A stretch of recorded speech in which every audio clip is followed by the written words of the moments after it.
그러면 이제부터 한번 그냥 해보도록 하겠습니다. 오늘 이제 선생님들하고 같이 할 내용은 그냥 병원 현장에 대한 전반적인 부분과 그리고 이제 자원봉사자 활동 그리고 이제 개인정보 보호와 감염에 관한 얘기를 하려고 하는데요. 먼저 병원 현장에 대한 이해를 먼저 시작하도록 하겠습니다. 이제 병원이라고 하면 종류가 굉장히 많죠.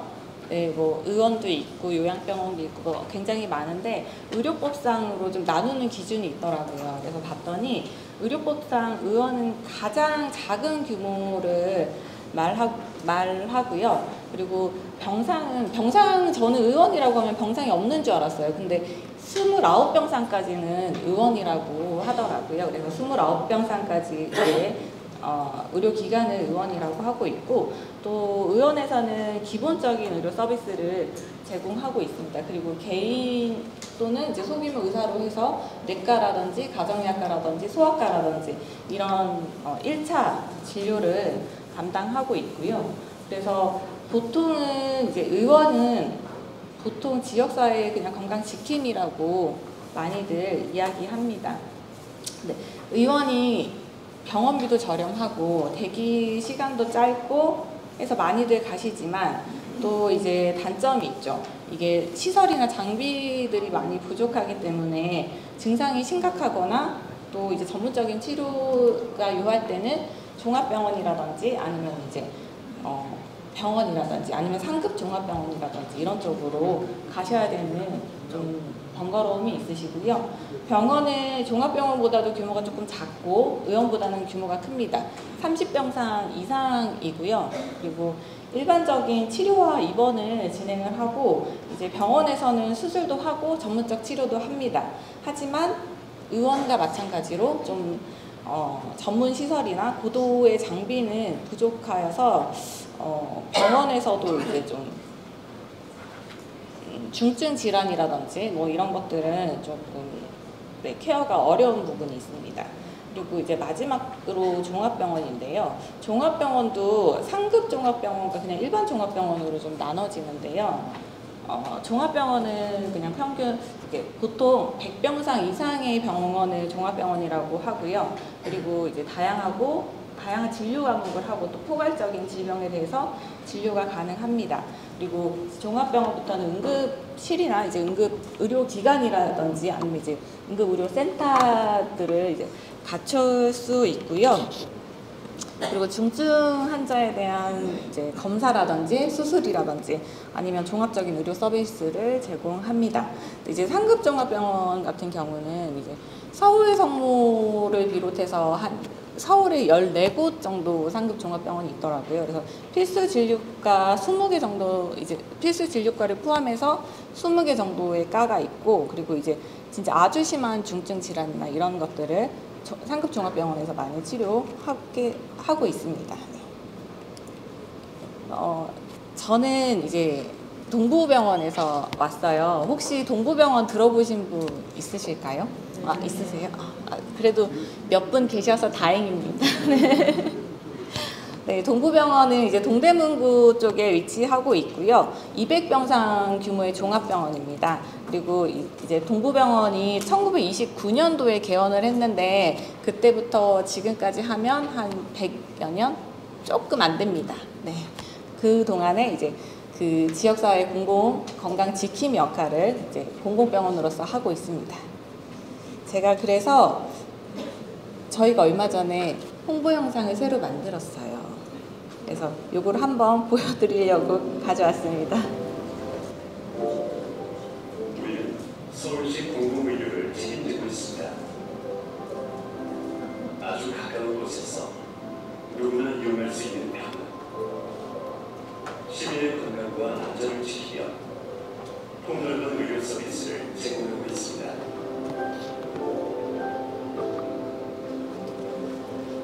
의료 사각지대를 해소하기 위해 병원의 모습을 갖추고 시민들에게 가장 필요한 의료 서비스를 지원합니다. 17개의 진료과와 간호 강력 통합 서비스, 인공심장실, 건강검진센터, 말기암 환우들을 위한 호스피스 완화 의료기술과 공공의료 사업단을 운영하고 있습니다. 늘 곁에서 함께 소통하고 시민들의 건강 증진을 실현하며 공공의료의 책임을 다하는 병원, 서울특별시 동부병원입니다.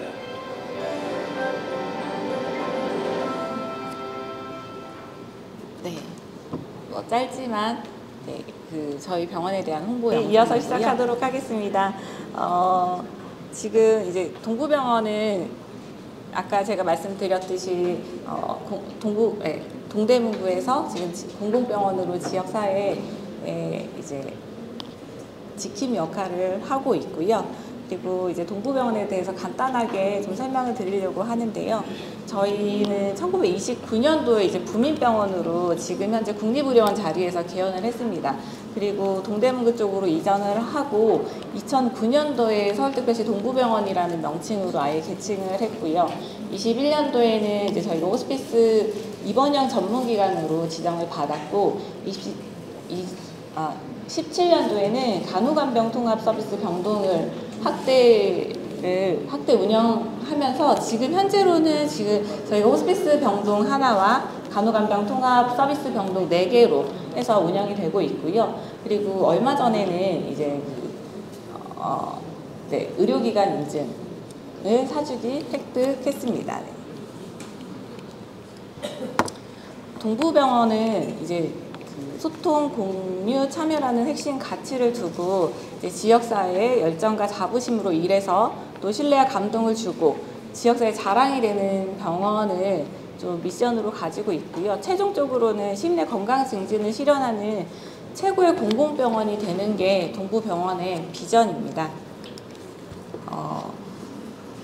동부병원, 그러니까 어느 조직이나 다 마찬가지기는 하겠지만 동부병원도 이제 많은 부서들이 있는데 지금 저희가 이제 조직도를 하려고 하면 너무 복잡해져가지고 제가 조금 간단하게 그려왔고요. 병원장을 필두로 해가지고 기획이라든지 아니면 이제 행정 업무를 총괄 관리하는 관리부가 있고요. 그리고 이제 외래 환자들이나 입원 환자들의 치료를 이제 담당하는 간호부가 있습니다. 이제 병동과 보통 이제 외래나 특수 파트로 나눠져서 이제 환자들에게 도움을 주는 간호부가 있고요. 그리고 이제 실질적으로 환자분들을 진료하는 진료부가 있고, 그리고 아무래도 동부병원이 공공병원이다 보니까 이제 공공의료원 사업단이라고 해서 공공사업들을 많이 진행을 하고 있습니다. 그리고 이제 그 외에 환자 안전을 담당하고 있는 부서도 있고요. 그리고 이제 환자나 이제 직원의 감염을 담당하고 있는 부서도 함께 있습니다.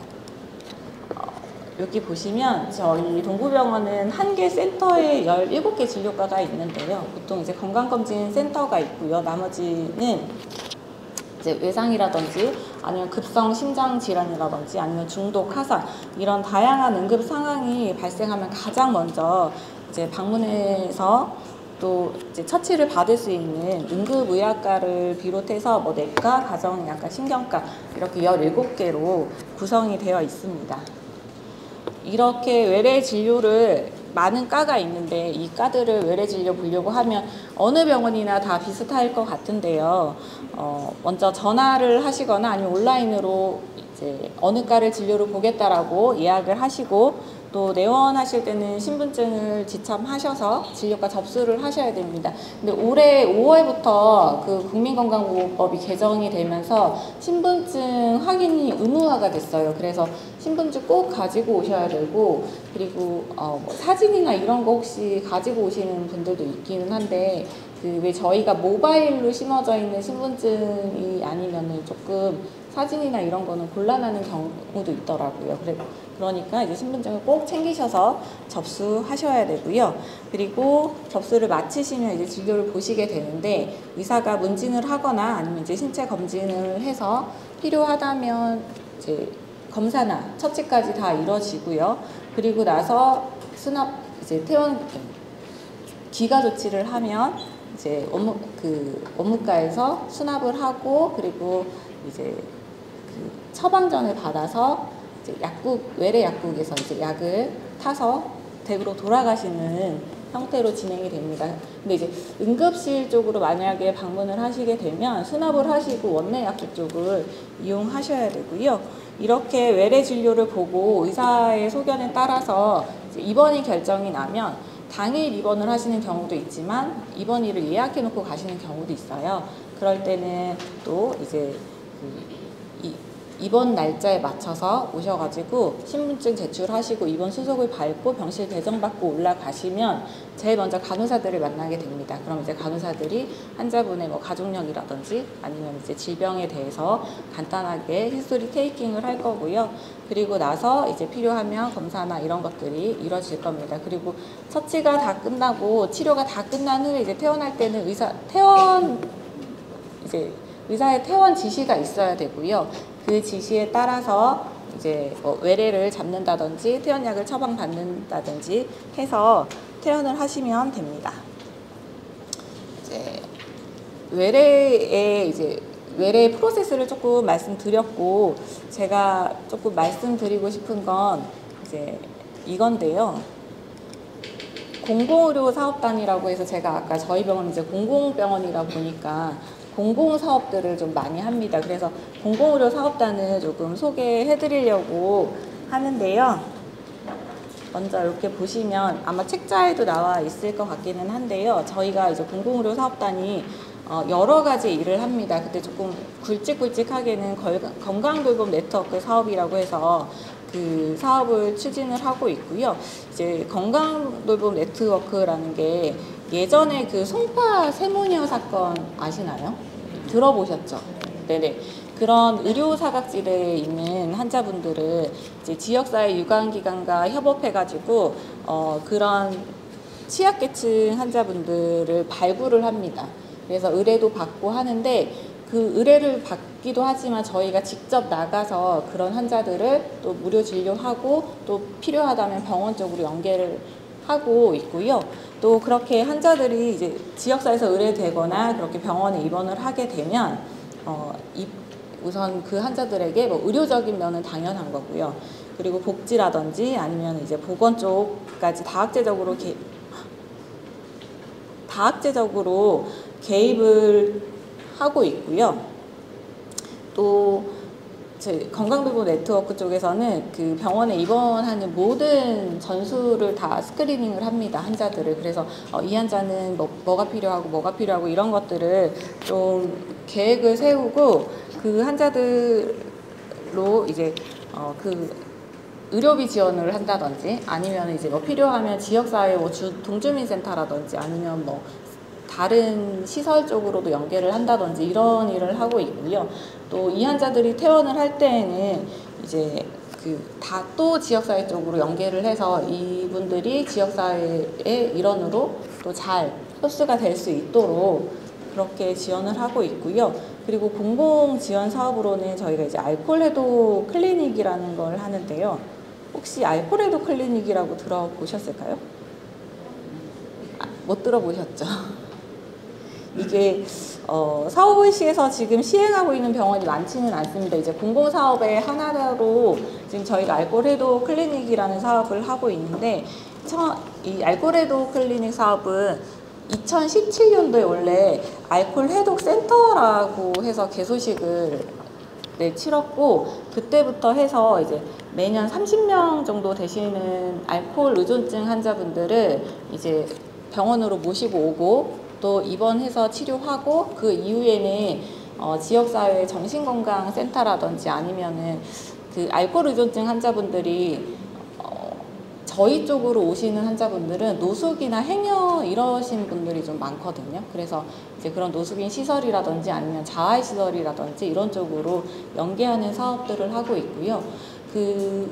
그러면서 이제 노숙인 일자리 사업까지 같이 진행합니다. 그렇게 의존증으로 해서 좀 치료를 받고 나가신 이런 분들을 좀 연계를 이제 그러신 분들이나 아니면은 또 이제 노숙인 시설에 계시는 그런 분들을 일자리를 제공을 해서, 그러니까 병원 안에 일자리를 제공해서 좀 지역사회의 일원으로 살아갈 수 있도록 돕는 일을 하고 있고요. 실제로 지금 현재 저희 쪽에서 이제 노숙인 일자리 사업으로 8분 정도가 근무하고 계시는데, 이분들은 응급실에 오시는 이제 주치 환자라든지 아니면 이제 알코올 의존증으로 입원하는 이런 환자분들의 간호 업무를 보조하고 계십니다. 그리고 저희가 이제 공공사업으로 서울형 시민공간 응급실 사업을 좀 진행을 하고 있는데요. 이거는 이제 응급실에 내원하는 모든 환자분들의 전수를 또 스크리닝합니다. 그래서 이제 사회복지사가, 응급실 전담 사회복지사가 개입이 되어서 또 이제 보통 병원은 이제 건강보험 환자분들이 많고 보호자분들이 계시는 환자분이 많지만, 저희는 한 비중이 70% 정도가 취약계층 환자분이세요. 그래서 이제 아까도 말씀드렸지만 노숙이나 행여 아니면 이제 기초생활 수급자분들 이런 분들이 많으신데, 이제 그런 분들한테 개입이 되어서 또 이제 진료비 지원이라든지 아니면은 또 필요한 것들을 좀 지원하는 걸 하고 있고요. 그리고 여기에 더불어서 이제 저희가 좋은 건 다 합니다.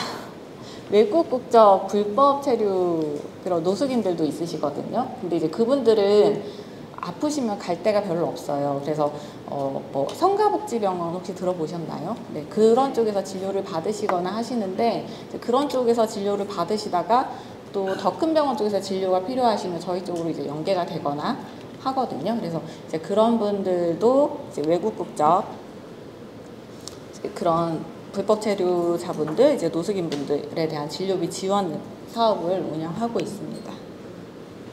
크게 지금 이런 사업들을 진행하고 있고, 또 자체적으로도 저희가 후원회를 가지고 있어요. 그래서 그 후원회를 통해서 또 원내 입원하신 환자분들한테도 상담을 통해서 의료비 지원도 하고 있고, 또 이제 지역사회 쪽으로 연계도 하고 있습니다. 이게 앞에 내용을 조금 정리하자면, 이제 동부병원은 지역사회랑 이제 유관기관도 있고 동주민센터도 있고 보건소도 있고 돌봄 SOS 되게 많습니다. 이런 기관들과 촘촘하게 네트워크를 지금 구성하고 있고요. 또 지역사회 여러 기관을 통해서 그 의료 사각지대 환자를 발굴하고 의뢰 받아가지고 또 치료하고 진료비 지원도 하고 있고, 퇴원 후에도 유관기관과 협력을 통해서 지역사회 일원으로 생활하는데 어려움이 없도록 지원하고 있습니다. 네, 그 다음은 이제 제가 지금 근무하고 있는 호스피스에 대해서 조금 설명드리려고 하는데요. 혹시 지금 호스피스 쪽 자원봉사하고 계시는 분들도 계시나요? 아무도 안 계실까요? 네네. 그러면 간단하게 좀 설명을 드리겠습니다. 자, 퀴즈입니다. 이거 맞추시면 제가 상품 드리려고 저기 상품 조금 준비했는데 많이는 못 드리고, 네. 한번 퀴즈를 풀어보도록 하겠습니다. 자, 호스피스 완화병동은 말기 질환자면 다 입원할 수 있다. 맞을까요? 한 분만 손 들고 답을. 네. 네,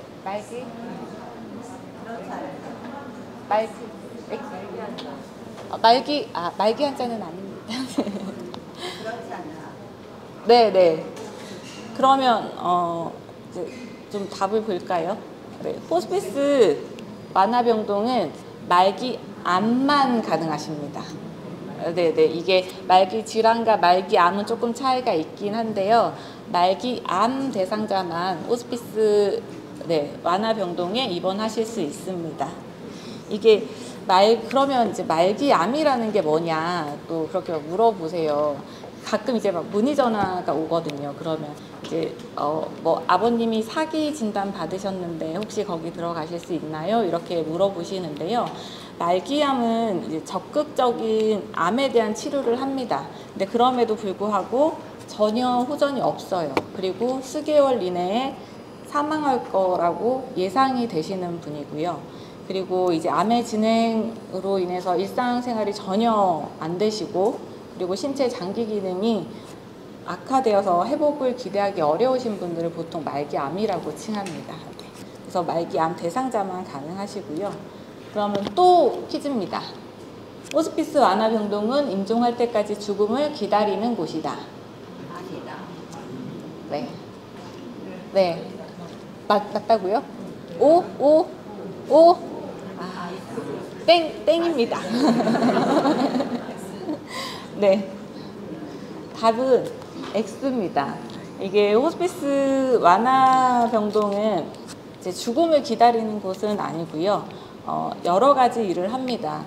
첫 번째로 증상을 완화시키는데요. 이게 암성 통증이 엄청 심하거든요. 보통 저희가 아기를 낳는데 통증이 이제 10점 만점에 한 7점 정도라고 표현을 하면 그 암성 통증은 그 이상이라고 표현하거든요. 그래서 이 통증이 엄청 힘든데 저희 이제 호스피스 기관에서는 이런 통증이라든지 아니면은 이제 뭐 복수가 찬다든지 아니면은 뭐 부역을 한다든지 구토를 한다든지 이런 통증과 나타나는 증상들을 적극적으로 조절합니다. 그리고 이 환자분들한테 어떤 게 불편한지 어디가 아픈지 또 그런 나타나는 증상들을 최대한 줄이기 위해서 적극적인 약물 치료랑 처치를 하고 있습니다. 그리고 심리사회적, 영적으로 돌봄을 제공하는데요. 이게 말기암 환자분들 같은 경우는 조금 기분이 우울하실 때도 많고요. 이게 하루에도 12번씩 감정의 기복이 생기기도 합니다. 그래서 뭐 우울하실 때도 있고 그리고 막 화가 나실 때도 있고 슬프실 때도 있고 하거든요. 그러면 이제 그런 기분들이나 이제 질병에 대한 감정이나 두려움 같은 게 해결되지 않으면 이분들도 엄청 힘드시거든요. 그래서 이제 뭐 성직자분들이라든지 아니면 이제 자원봉사자분들이라든지 이런 분들을 통해서 이런 분들의 돌봄을 제공하고 있습니다. 그리고 세 번째로는 다학제적 돌봄팀과 함께 하는데요.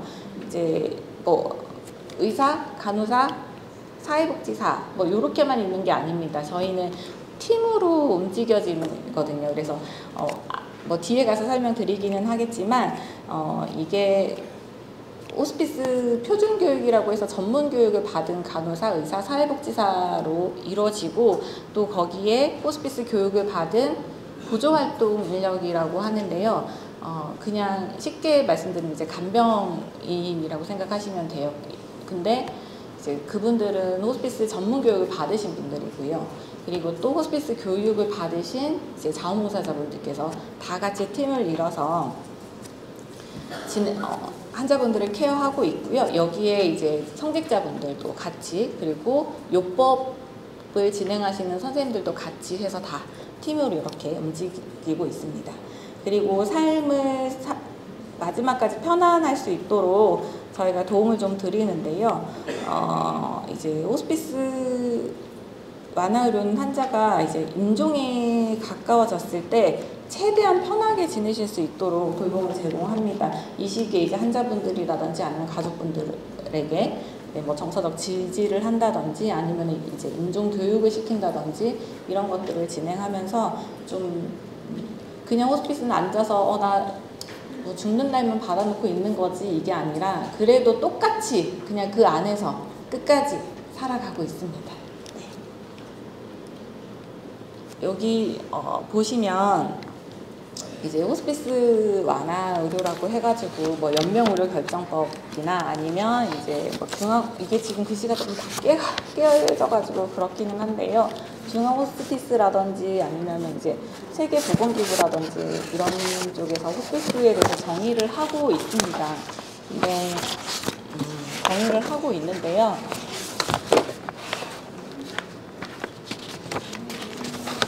네, 이제 그러면 호스피스랑 이제 완화의료랑 같은 의미일까요? 어떻게 생각하세요?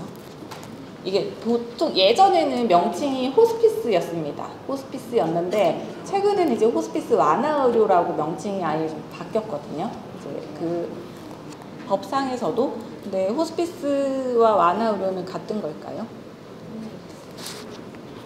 잘 모르시겠죠. 네. 저도 이제 이 호스피스를 하기 전에는 같은 거라고 생각을 했는데 조금 차이가 있습니다. 네, 어떤 차이가 있냐면요. 이제 완화 의료는 여기에 보시면 하살표 보시면 아시겠지만 이렇게 진행이 되는 질병 단계에 없이 여기 호스피스 보시면 이제 말기암부터 제공이 되는 거고요. 완화 의료는 이제 암이 진행이 되더라도 제공이 되는 서비스입니다. 네네. 근데 이제 호스피스는 말기암부터 이제 되는 거죠. 근데 이게 뭐 같은 점이라고 하면 이제 다학제적으로 돌봄팀이 같이 개입이 되어서 이제 서비스를 제공하는 부분이 있지만 좀 틀린 점이라면 이렇게 시기가 조금 틀린 게 틀리다고 볼 수 있습니다. 네네. 그러면 제가 아까 이제 문의 전화가 온다고 말씀드렸잖아요. 여기에 보시면 이제 조기, 진행, 말기, 임종 이렇게 있기는 한데 문의 전화가 와요. 저희 아버지 폐암 4기인데 호스피스 가실 수 있나요? 이렇게 문의 전화가 오시는데요. 엄밀히 말하자면 이제 진행암과 말기는 조금 틀리거든요. 네, 이제 4기라고 하면 이제 진행암은 전이라든지 아니면 이제 재발로 완치가 어렵고 질병을 이제 조절하는 목적으로 전신적인 이제 치료가 필요한 병기가 이제 4기라고 보고요. 말기는 아까 말씀드렸듯이 이제 적극적인 치료를 함에도 전혀 호전되지 않고 이제 기대영향이 수개월 이내로 남은 그러신 분들을 이제 말기라고 저희 표현을 하고 있습니다. 그래서 조금 차이를 알아두시면 될 것 같고요. 근데 이제 4기라고 해서 호스피스 쪽을 못 들어오시는 건 아니더라고요. 이제 그 담당하시는 교수님들이나 이렇게 보시고 4기더라도 이제 말기라고 판단을 하시면 이제 호스피스에 들어가실 수 있다라고 소견서라든지 이런 걸 작성을 해주시면 들어오실 수는 있습니다. 그러면 이제 아까 말씀드렸듯이 이제 여러 군데서 이 호스피스를 정의하고 있는데 저희 동부병원 호스피스는 이렇게 호스피스 완화 의료라는 게 이렇다고 생각합니다. 치료가 어려운 말기 질환을 가진 환자와 가족들을 사랑으로 돌보는 활동이라고 생각하고 있고 또 의사, 간호사, 사회복지사 등으로 이루어진 호스피스 완화 의료 돌봄팀이 통증 그리고 환자의 신체적 증상을 적극적으로 조절하고 또 환자와 가족의 심리적, 사회적, 영적 고통을 완화시켜서 인간으로서의 존엄성과 삶의 질을 향상시키는 것을 목표로 하는 의료가 호스피스 완화 의료라고 생각합니다. 이제 동부병원은 지금 입원형 전문기관으로 말기 암만 해당이 되고요. 여기 보시면 이제 가정형, 자문형 요렇게 있습니다. 네, 세 가지 유형이 있는데요. 이게 여기에 보시는 거 이제 성인용 호스피스거든요. 성인용 호스피스에만 해당이 되는 거고 가정형이나 자문형은 보통 이제 5가지의 말기 질환이 다 해당이 됩니다. 말기암, 만성 폐쇄성 호흡기 질환, 만성 호흡부전, 후천성 면역 결핍증, 에이즈라고 하죠. 네, 그리고 만성 간경화 질환이 다 해당이 되는 거고 이제 저희는 입원형만 있지만 조금 사회성모 같은 경우는 제가 알고 있기로는 가정형도 다 가지고 계시고 자문형이랑 이런 것도 다 있는 걸로 알고 있는데요. 이제 가정형을 또 좋아하시는 환자분들이 계세요. 이제 이런 병원을 너무 답답해서 싫고 댁에서 가족분들과 함께 계시기를 원하시는 분들이 계시거든요. 그럼 이제 그러신 분들은 가정형 호스피스를 많이 선호하시고요. 가정형 호스피스 같은 경우에는 이제 그 보건복지부 쪽에서도 이것도 이제 지정을 합니다. 가정형 호스피스라고. 그러면 이제 그 호스피스 팀이 가정으로 방문해서 서비스를 제공하고 있고요. 보통은 이제 의료 서비스 상담이나 똑같이 통증이라든지 아니면 이런 증상 관리 같은 것들을 하고요. 그리고 봤더니 이건 병원마다 조금 틀릴 수 있을 것 같은데 이제 저희는 공공병원이다 보니까 이제 북부병원이랑 조금 친합니다. 그래서 북부병원 가정호스피스를 봤더니 24시간 전화 상담 이런 것도 있더라고요. 24시간 상담 이런 것도 있고 그리고 이제 의료기기 에어 매트리스라든지 이런 의료기기 같은 것들도 대여해 주시고 그리고 이제 그 가정에서 환자를 돌볼 수 있도록 그런 돌봄 교육 같은 것도 진행을 하시더라고요. 그래서 그렇게 가정에서 보실 수 있는 게 이제 가정용 호스피스이고요. 그리고 자문용 호스피스는 대부분의 그러니까 대부분 대학병원 쪽에서 많이 지금 진행을 하고 계시는 거고요. 일반 병동이라든지 외래에서 이제 말기 암으로 이제 진료를 받으시는 환자분들을 대상으로 담당 의사가 그쪽 대학병원 쪽에 이제 그 의료기관에 호스피스 팀으로 의뢰를 하시면 같이 그 담당 의사랑 그 팀이랑 같이 해서 그 대상자에게 이제 서비스를 제공하는 게 자문용 호스피스이고요. 그리고 그럼 성인은 있는데 왜 소아는 없냐? 소아암 환자분들 되게 많으시잖아요. 네, 소아는 없냐? 소아도 지금 현재 시범 사업 중에 있습니다. 소아청소년 완화의료라고 해가지고 만 24세 이하 환자들을 대상으로 지금 시범 운영하고 있고요. 생명을 위협하는 질환에 걸린 소아청소년 대상자와 가족 중 완화의료가 필요하다고 판단이 되는 경우이거나 아니면 진단 병명이나 질병 단계에 제한이 없습니다. 그래서 소아청소년 완화의료는 그냥 기존에 이제 치료와 병행하시면서 호스피스 완화의료 서비스를 받으실 수 있습니다. 보시면 이게 제가 이제 좀 찾아본 자료인데요. 이게 24년 9월 4일 기준으로 해서 입원용 호스피스 기간이 지금 100개이고요. 병상 수는 1,700개가 넘습니다. 그리고 이제 소아 청소년도 이제 시범 운영으로 진행하는 기간이 12개고요.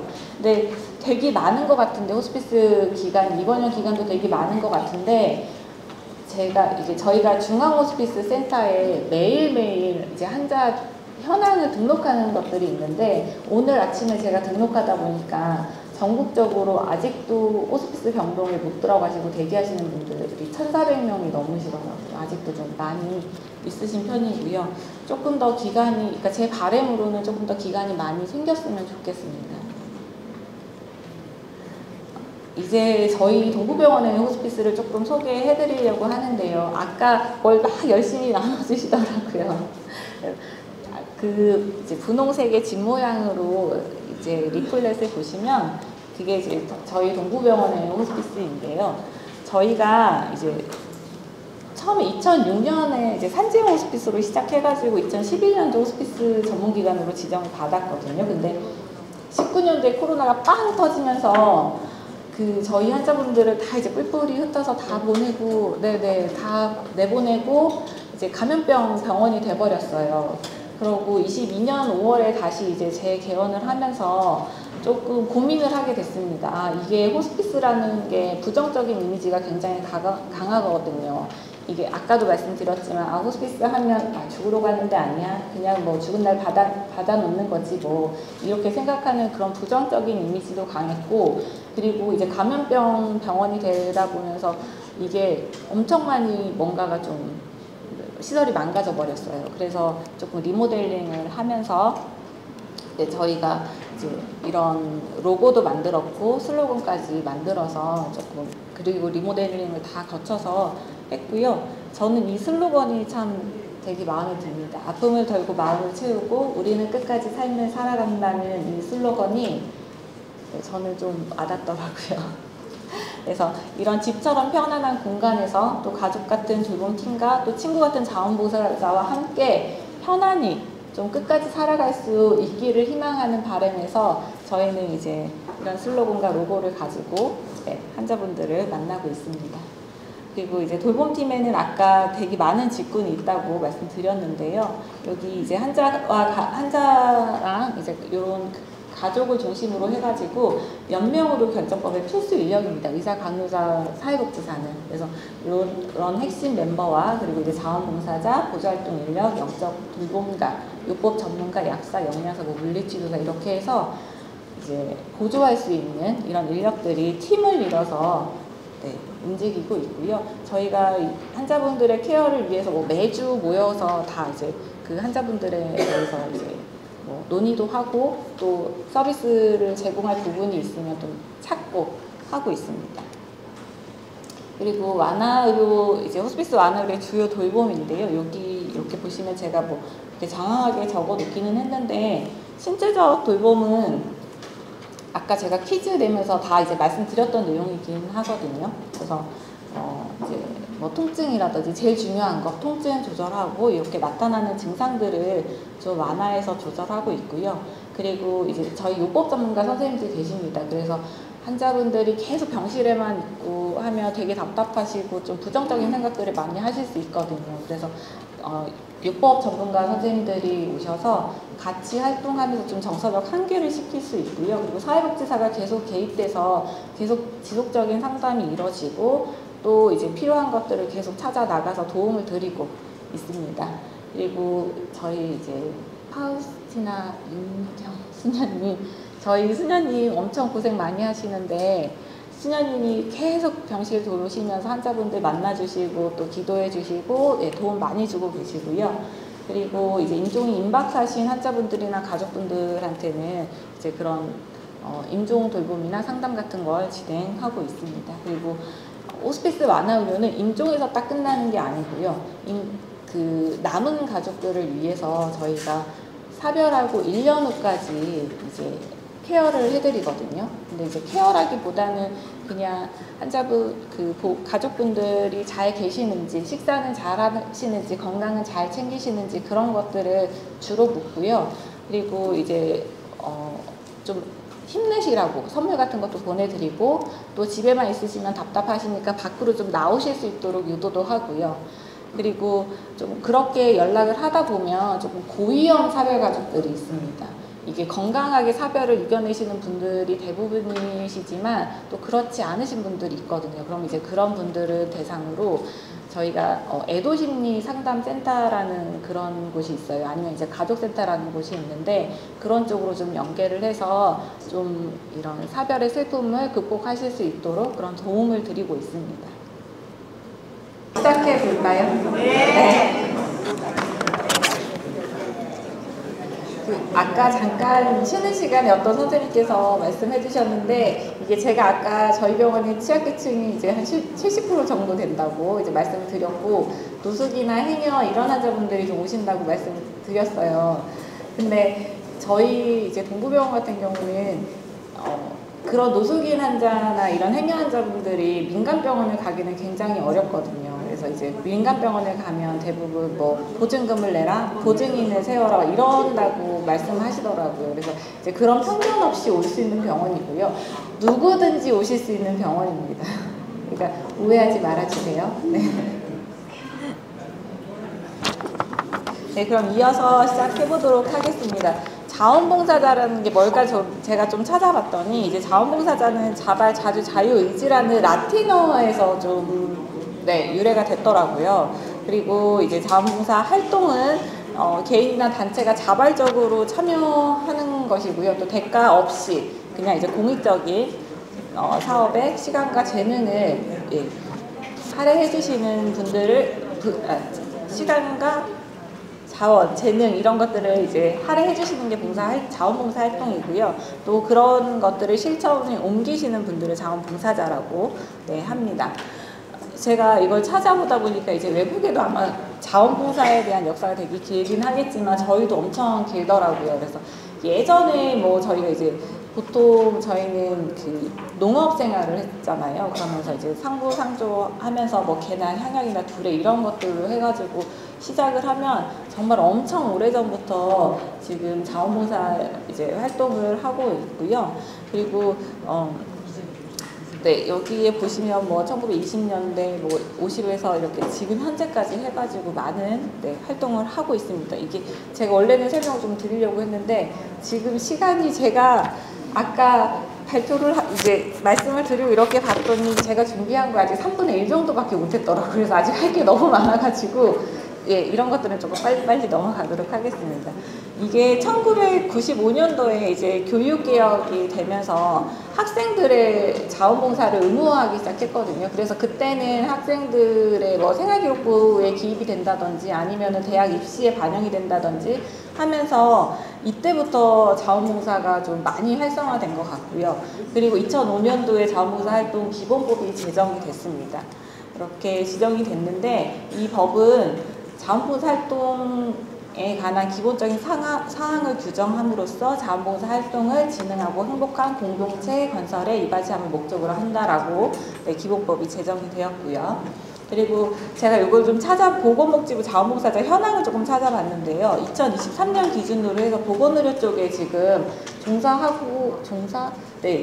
참여하고 계시는 자원봉사자분들은 28,000명 정도 해서 이제 점점 늘어나는 추세고 다른 분야도 점점 늘어나고 있는 추세입니다.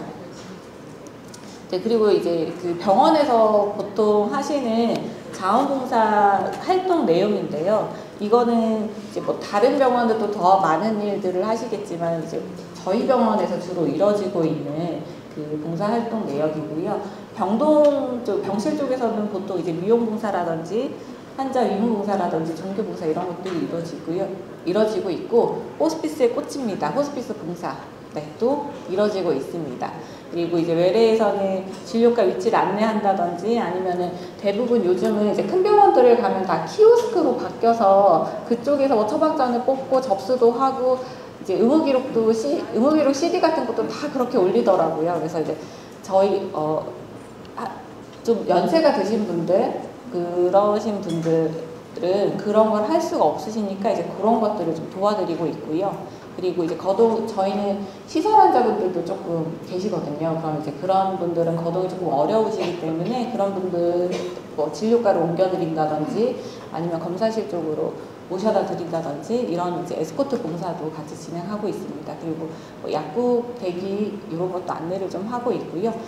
지금은 이제 전산 자체가 다 EMR로 완전 전산으로 다 바뀌어서 차트 이동 업무는 하고 있진 않지만 예전에는 이제 수기 차트링 같은 거 차트로 할 때는 이런 차트 이동 업무도 다 해주셨어요. 네. 그리고 이제 자원봉사자가 왜 병원에서 중요하냐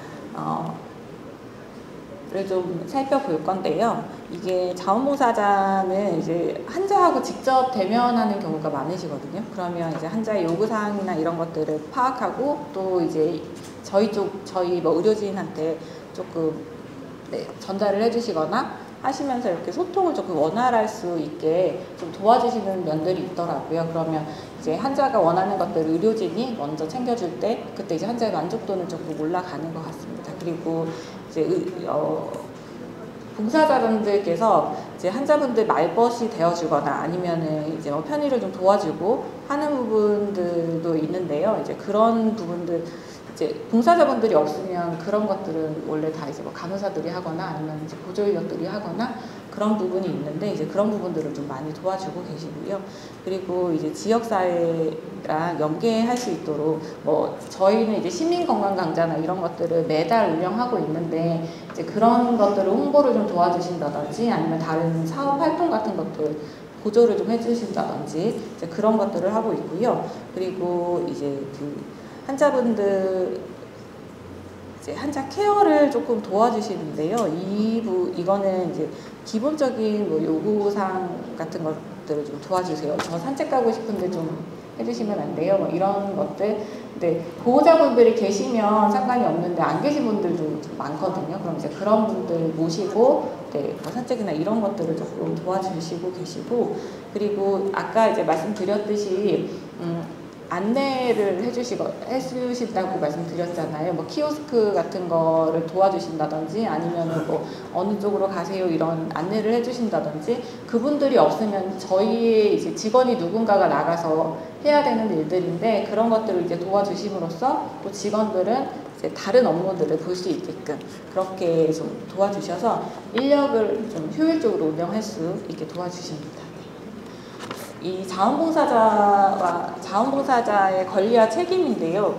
이거는 이제 저희가 호스피스 자원봉사자들을 교육시키려고 매뉴얼을 따로 만들었어요. 그래서 이제 거기에서 좀 발췌한 내용들이고요. 이게 자원봉사를 하시면서 이러한 권리를 누릴 수 있다라고 해서 저희가 조금 이렇게 만들어놨고, 아마 책자에도 실려 있을 것 같기는 한데요. 보시면 될 것 같고요. 그리고 이거는 이제 책임입니다. 또 권리가 주어지는 것만큼 또 책임이 따르기 때문에 이런 것들을 좀 지켜주셔야 되고, 가장 중요한 게 저는 이제 요거라고 생각하거든요. 그 7번에 보시면 호스피스 전문기관에서 알게 된 대상자의 비밀을 지켜야 할 책임이 있다. 이거는 뭐 개인정보하고도 연관이 되는 부분이기 때문에 이 부분은 호스피스 자원봉사자가 아니더라도 그냥 일반 병원, 일반 그 자원봉사를 하시더라도 이 부분은 조금 지키셔야 될 부분입니다. 네. 그리고 이제 호스피스 자원봉사를 하고 싶으신 분이 저는 좀 많으셨으면 좋겠어요. 네. 그래서 자격을 조금 적어놔 봤는데요. 만 19세 이상의 성인이시면 가능하고요. 그리고 호스피스 자원봉사자 교육을 이수하셔야 됩니다. 네. 아마 지금 이쪽에서는 진행을 하시는지는 잘 모르겠지만 네. 자원봉사 교육을 이수를 하셔야 되고 그리고 1년 이내에 사별을 경험하지 않으셔야 돼요. 네. 그래서 경험하지 않으셔야 되고 올바른 동기를 가지셔야 되고 신체적, 사회적, 정서적, 영적으로 건강하셔야 됩니다. 그러면 지원이 안 되시는 분들도 있어요. 현재 치료 중인 암 환자분이시거나 아니면 이제 특정 종교의 목적으로 봉사활동을 하고자 하시는 분도 이런 분은 없으시겠지만 죽음에 대한 호기심으로 이제 흥미를 느끼려고 봉사를 하시는 분들이 있는데 네, 뭐 이런 분들이 있나 봐요. 그래서 좀 적어놨고요. 이게 얼마 전에 이런 케이스도 있었습니다. 이게 암 대상자는 아니신데요. 이제 자원봉사 하고 싶다고 연락이 왔어요. 그래서 이제 막 한참 얘기를 하다 보니까 근데 제가 지금 결핵약을 먹고 있어서요 이렇게 말씀하시더라고요. 근데 결핵이라는 게 이제 발병하고 2주 동안은 활동성이 엄청 강하거든요. 그래서 이제 격리도 하고 이제 약도 먹는데 그 2주 후부터는 약을 꾸준히 먹으면 활동성은 사그러들어요. 그래서 이제 일반 생활을 하시는데 무리는 없는데 이제 보통 결핵약을 6개월 정도 꾸준히 드셔야 되거든요. 근데 그분은 2달 정도 드셨대요, 약을. 그래서 이제 죄송하지만 네, 이게 뭐 계속 꾸준히 드시면 상관이 없겠지만 그리고 아무래도 이제 저희 환자분들이 다 면역력도 떨어져 있고 하시는 분들이어서 혹시 모를 일 때문에 정중히 거절드린 적이 있고요. 또 이거 특정 정도의 목적으로 봉사활동을 하고자 하시는 분인지는 잘 모르겠지만 전화가 왔어요. 음악 봉사를 하고 싶다고 연락을 주셨는데 그러면 이제 제가 연락처를 드렸거든요. 그러면 이제 관련된 내용이나 이런 것들을 저에게 좀 보내주세요. 그러면 제가 확인을 하고 연락을 드릴게요. 라고 했는데, 네, 연락이 왔어요. 오기는 왔는데, 이분이 아무 저랑 약속 없이 그냥 찾아오셨더라고요. 그래서 찾아오셨는데, 이제 책자랑 신문이랑 뭐 리플렛 같은 거를 뭐 잔뜩 가지고 오셨어요. 근데 제가 여기서 뭐 언급해도 될지는 모르겠지만 제가 뭐 그렇다고 해서 특정 종교를 막 비하하거나 이런 거는 아닙니다. 네. 네, 이제 SGI라고 해서 창가학회라고 혹시 들어보셨나요? 네, 이제 거기에 관련된 내용들을 많이 가지고 오셨더라고요. 그래서 이제 한번 읽어봐달라고 가지고 오셨는데 그분은 이제 순수하게 뭐 접근을 하셨을지 몰라도 이제 저희 입장에서는 이제 그런 것 그 이후에도 또 찾아오셔서 책도 주고 가시고 하셨거든요. 이게 여러 번을. 그래서 이거는 조금 아닌 것 같다라고 해서 또 정중히 거절드린 사례가 있기는 합니다. 네. 그리고 호스피스 봉사 자격을 알아봤고 이제 좀 자질을 좀 말씀드릴 건데요.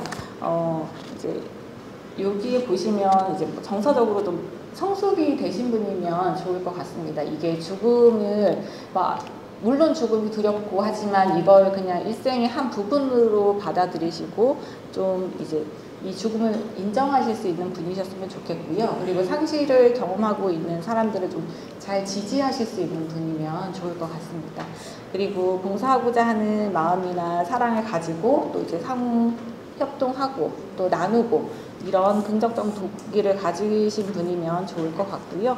그리고 이제 저희가 아무래도 다학제적 팀으로 운영이 되다 보니까 이제 그런 잘 어울릴 수 있는 포용력을 가지신 분이면 좋을 것 같고 또 마찬가지로 이제 관계 형성이 이제 그런 걸 잘 유지하실 수 있으시면 좋을 것 같습니다. 그리고 이게 호스피스 같은 경우는 호스피스를 좀 잘 이해하시고 또 이제 대상자한테 제공되는 범위도 좀 적절하게 이해할 수 있고, 그리고 이제 어느 상황에서나 딱 이것만 고집하지 않은 좀 융통성을 가지고 계셔야 될 것 같고요. 그리고 내가 말하는 걸 좋아하는 것보다 상대방의 말을 좀 잘 들어주시는 분이면 좋을 것 같습니다. 그리고 아무래도 다 같이 운영이 되는 팀이다 보니까 협동심도 있어야 되고요. 그리고 재능을 가지고 계시면 금상첨화입니다.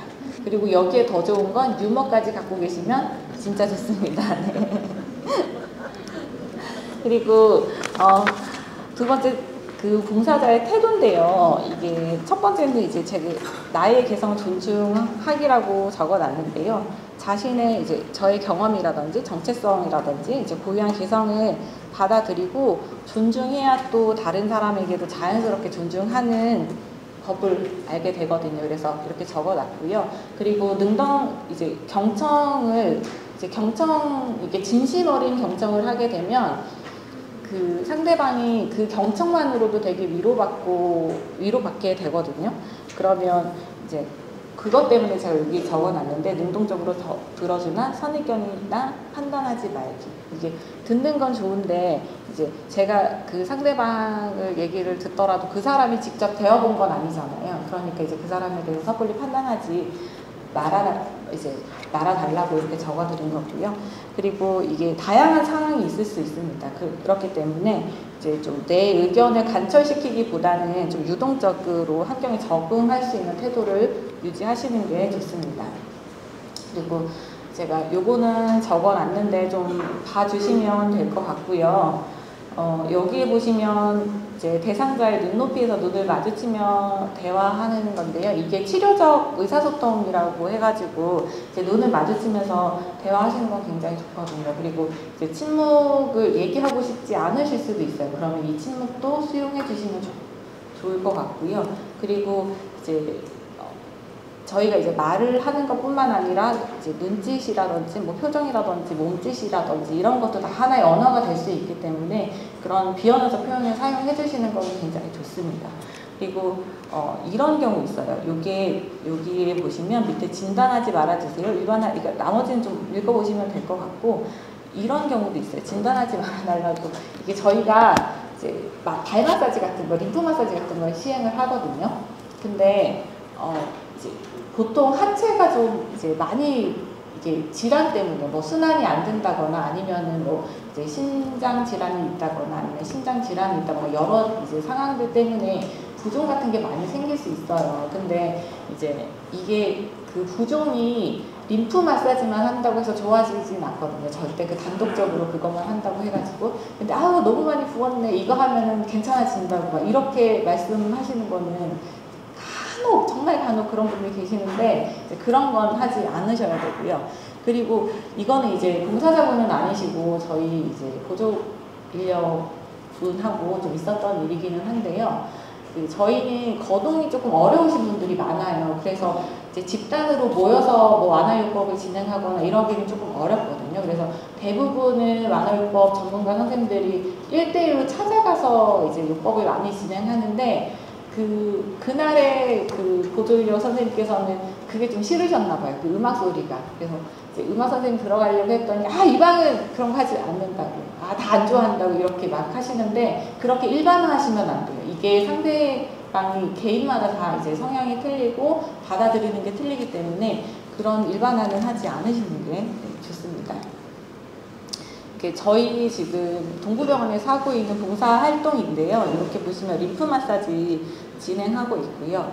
이제 뭐 림프 마사지 같은 경우는 림프관의 기능을 향상시켜가지고 이제 손상되거나 기능이 저하된 림프관을 위해서 축적된 간질액을 이렇게 순환한다라고 하고 있고요. 아까 말씀드렸듯이 단독으로 부종의 의미를 감수하지는 못합니다. 하지만 이제 주관적인 느낌은 있겠죠. 그 환자분이 느끼시는. 그리고 이게 마사지를 하시면서 압력을 많이 주면 피부가 되려 자극이 되거든요. 그래서 혈류가 증가하고 부종이 더 심해지실 수 있어요. 그래서 마사지를 하실 때는 이 손이 떨어지지 않을 만큼, 이게 손가락이나 이게 떨어지지 않을 만큼 살짝의 압력만 주시면 되고요. 그리고 부드럽고 느린 속도로 진행을 해주시면 좋고, 발끝에서 심장 쪽으로 진행합니다. 그리고 이제 대상자랑 대하는 이제 좀 자제해 주시는 게 좋고, 제가 여기 QR코드 심어놨는데 이거 카메라로 찍어보시면 아마 동영상이 나올 거예요. 그래서 한번 보시라고 제가 여기 심어놨고요. 그리고 이제 경청학인데 이건 굉장히 좀 중요한 것 같기는 해요. 이제 경청은 그냥 사람의 말을 듣는 건 경청이 아니거든요. 이게 쌍방의 의사소통이 좀 원활하게 돼야 좀 경청이라고 할 수 있고요. 치료적 의사소통을 통해서 대상자가 이제 스스로 자신의 내면을 탐색하고 이끌어내기 위해서 이제 경청을 하는 건데요. 요거는 이제 의사소통의 그냥 반응으로 좀 보시면 될 것 같아요. 사용할 수 있는 반응인데요. 침묵도 있고요. 재진술도 있고, 명료화도 있고, 정보 요청하기, 초점 맞추고, 역으로 질문하기 이런 게 있는데요. 환자분이 침묵하셔도 그건 침묵은 수용해 주시는 게 좋습니다. 그리고 이제 뭐 재진술이라고 하는데요. 이제 환자가 얘기를 했을 때 이제 표현하는 생각이나 이런 걸 제가 다시 한번 이제 예를 들면 저 엄청 아파요 이러면 많이 아프시죠? 많이 아프세요? 이제 이런 식으로 하는 게 재진술이고요. 그리고 이제 명료화, 그다음에 명료화가 있는데요. 이거는 이제 환자가 얘기하는 걸 내가 환자가 얘기하는 게 명확하지 않거나 잘 못 알아들은 것 같다 하면 이제 거기에 대해서 다시 이제 묻는 걸 명료화라고 하고 있고요. 뭐 정보 요청하기, 초점 맞추기 이런 것들이 있습니다. 이렇게 경청을 하면서 제가 이렇게 예를 적어놨는데요. 요거는 그냥 한번 좀 보시면 될 것 같고요. 그리고 이제 이런 것들도 지원을 합니다. 정서적 한계를 위해서 저희가 이렇게 야외 정원으로도 가고, 여기는 서울숲이거든요. 그래서 거동이 조금 가능하신 분들은 휠체어 끌고 봉사자랑 나갑니다. 날이 좋으면. 이제 저희도 또 소풍의 시기가 돌아왔어요. 그래서 소풍 많이 나갈 건데, 그러니까 이렇게 해서 좀 나가서 정서적 한계를 시키고, 또 이제 드실 수 있으면 맛있는 것도 드시고 그렇게 돌아오고 있고요. 근데 아무래도 이제 워킹을 하시는 분보다는 휠체어를 사용하시는 분들이 많아요. 그래서 이렇게 휠체어 사용법도 제가 올려놨으니까 한번 다 잘 아시겠지만 한번 봐주시면 될 것 같아요. 그리고 저희가 돌봄 서비스 이렇게 보조를 하는데요. 이분은 이제 가족이 없으신 환자분이었거든요. 그래서 생일을 맞이하셔가지고 아무도 축하해 주실 분이 없는 거예요. 그래가지고 같이 이렇게 했고요. 그리고 요거는 이제 남자친구와 좀 특별한 이벤트를 마련하고 싶다 해서 저희 이제 원예요법 선생님하고 봉사자분하고 같이 이렇게 좀 병실을 좀 꾸며서 이벤트를 해드렸고, 요거는 환자분께서 고향이 대림동이신데 너무 가고 싶으신데 가실 수가 없어요. 이게 거동이 좀 힘드셔가지고 휠체어도 타실 수 없고, 또 가족분들이 모시고 가기엔 너무 엄두가 나지 않아서, 그래서 저희 의료진이랑 봉사자분들이랑 다 같이 이렇게 카로 이제 사설 구급차 같은 거 대여해가지고 그리고 다녀왔어요. 이제 그 따님이 예전에 이거 지나고 사회가족 모임에서 만났는데 너무 좋아하셨어요. 그때를 잊으실 수가 없다고 그렇게 말씀하시더라고요. 그리고 이것도 이제 생일 이렇게 하고 있고요. 그리고 목욕도 저희 이제 봉사자분들이 많이 도와주시는데요. 뭐 피부 청결, 피부의 혈액순환 자극, 근육 이완, 정서적 이완을 이제 하려고 목욕 같은 거 많이 진행해 주시는데, 제가 요거는 조금 이제 목욕하는 영상이나 이런 방법 같은 걸 조금 찾고 싶었는데 아무래도 이제 프라이버시 이런 것 때문에 영상이 뜨는 것들이 없더라고요. 그래서 요거는 자료를 구하지 못했습니다. 그리고 이제 요거는 이제 자원봉사자의 자세와 유의사항인데요. 그냥 한번 읽어보시면 좋을 것 같아요. 그리고 이거 이제 사례를 통해서 배우는 호스피스라고 해가지고 제가 이렇게 해놨는데, 사례를 제가 3개를 준비했거든요. 근데 하나만 해보도록 하겠습니다. 근데 저는 이 사례보다 이 사례가 더 마음에 듭니다. 그래서 이걸로 한번, 실제로 이렇게 하는 환자분들이 있거든요. 그래서 이 사례를 한번, 이 사례로 저희가 이제 봉사자분들이 어떻게 하셔야 되는지를 한번 좀 얘기해 보도록 하겠습니다. 이게 무리한 부탁을 하는 대상자의 사례인데요. L씨고 42세 여성입니다.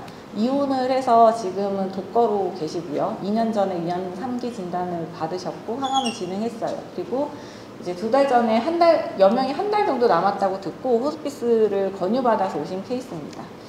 주 보호자는 없어요. 부모님도 안 계시고요. 형제 자매랑 연락이 다 끊겼어요. 아예 이제 혼자신 거죠.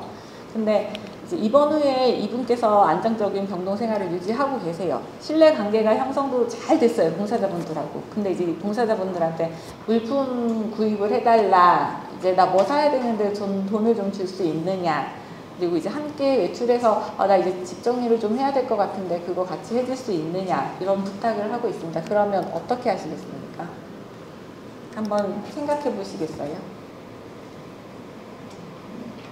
시간이 된다면 함께 가서 집 정리하는 것 정도는 해도 되지 않을까? 물론 이제 병원 측에다 의뢰를 해야 되는지 상담을 하고 물품을 요구한다든지 이런 부분은 단호하게 지혜롭게 거절해야 될 것 같아요.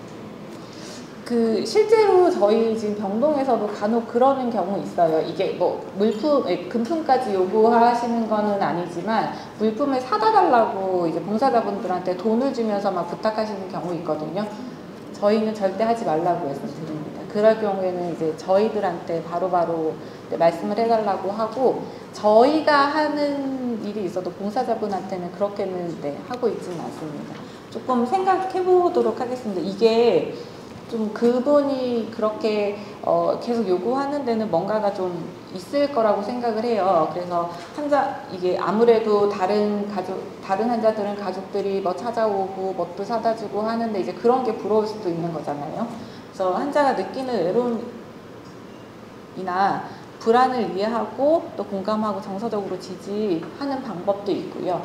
그리고 이제 경계는 명확하게 선을 그어주셔야 됩니다. 그리고 이제 환자의 부탁이 과도할 경우에는 정확하게 되는 건 된다, 안 되는 건 안 된다라고 말씀하셔야 되고, 그리고 이제 환자한테 그런 걸 왜 요구하는지, 그런 환자분의 마음을 좀 들어보고, 또 만약에 필요하다면 저희 쪽으로 저희한테 얘기를 해주시면 저희가 또 환자분하고 또 상의하고 아니면 이제 다른 의료진과 상의해서 대책을 마련할 거고요.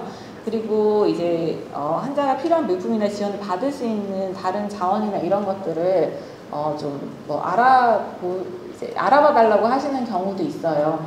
그러면 저희가 지원을 할 수 있는 부분들 같은 경우는 지원을 하고요.